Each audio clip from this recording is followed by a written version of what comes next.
여러분 안녕하세요. 생각나입니다.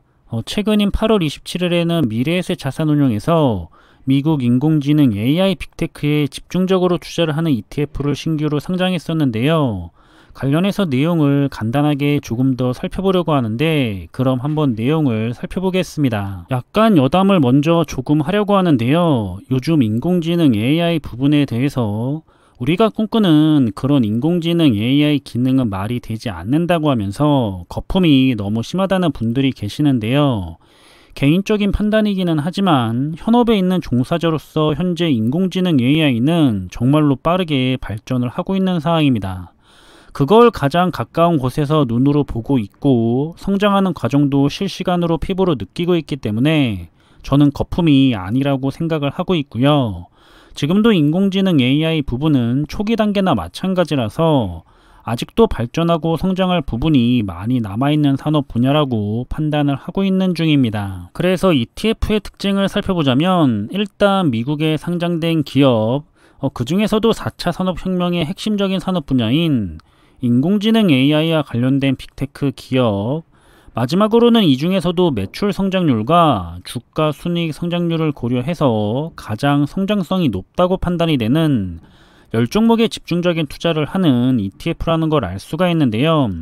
ETF이기 때문에 언제든지 경쟁력이 떨어진 종목은 빠지게 되고 경쟁력을 가지게 된 종목은 편입되어서 들어오게 될 거기 때문에 마음 편하게 투자를 할 수 있을 겁니다. 그래서 가장 인기가 많은 투자 종목 중에 하나인 미국 테크 탑10 ETF랑 차이점을 비교해 보자면, 가장 큰 차이점은 투자 방식이 단순하게 시가총액 상위 가중 방식으로 우량한 테크 기업에 투자를 할 거냐, 아니면 재무 지표를 기반으로 종목을 선정해서 기초 체력이 높은 빅테크 기업들에게 더 스마트하게 투자를 할 거냐, 이렇게 볼 수가 있을 것 같고요.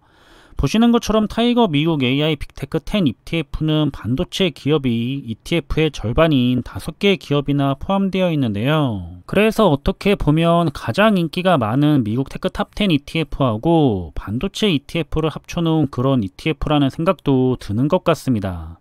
두 ETF에서 가장 경쟁력 있는 재무 지표가 좋은 우량한 종목들만 10개의 종목으로 선별을 해서 투자를 한다는 개념인 것 같고요. 한 가지 더 살펴보자면 미국 AI 빅테크 10 ETF는 최근에 실적이 가장 좋았다는 부분을 살펴볼 수가 있을 것 같은데요.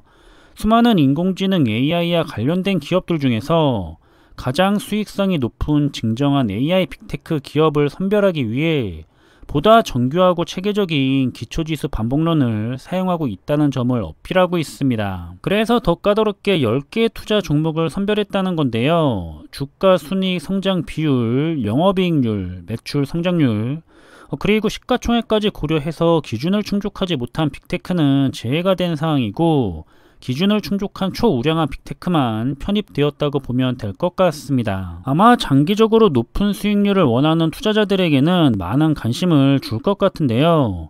진짜로 돈을 잘 벌고 있는 미래를 향한 인공지능 AI 주도주에 적극적으로 투자를 하고 싶다면 한번 눈여겨보시면 좋을 것 같습니다. 마지막으로 저는 개인적인 가치관으로 인해서 보시는 표에 있는 ETF들을 눈여겨볼 수밖에 없는데요. 편안하게 지수에 대한 투자나 성장 배당주에 투자를 하던가, 아니면 조금 더 나은 장기적 성과를 위해 우량주 집중 투자를 하거나, 또는 4차 산업의 필수 산업에 대한 투자 분야 ETF들을 볼 수가 있을 것 같은데요. 그래서 반도체나 클라우드 그리고 사이버 보안 분야를 항상 주시하는 것 같습니다. 또 일부 투자자분들은 자금이 분산이 돼서 별로 좋지 못하다고 하시는 분들도 물론 계시기는 하지만, 저는 걱정할 만큼의 우려사항은 현재로서는 없다고 보고 있고요. 오히려 입맛에 맞도록 선택의 폭이 넓어지고 투자 환경도 더 개선될 여지가 남아있기 때문에 오히려 좋은 ETF 종목이 조금씩이라도 다르게 나오는 부분은 오히려 환영하고 있는 편입니다. 이번에도 상당히 괜찮은 신규 ETF가 나왔다고 생각이 되는데요. 앞으로 꾸준하게 추적 관리를 해볼 생각이고요. 투자를 원하시는 투자자분들은 기존 투자 ETF를 정리하기보다는 추가 매수 수량이나 앞으로 기존 ETF와 비중을 나눠서 투자를 할 수도 있을 것 같습니다. 한번 관심 있으신 투자자분들은 잘 고민해 보시면 좋을 것 같고요. 그럼 이번에 준비한 내용은 여기서 마무리하겠습니다. 저는 다음에 더 좋은 정보들을 가지고 다시 찾아뵙겠습니다. 감사합니다.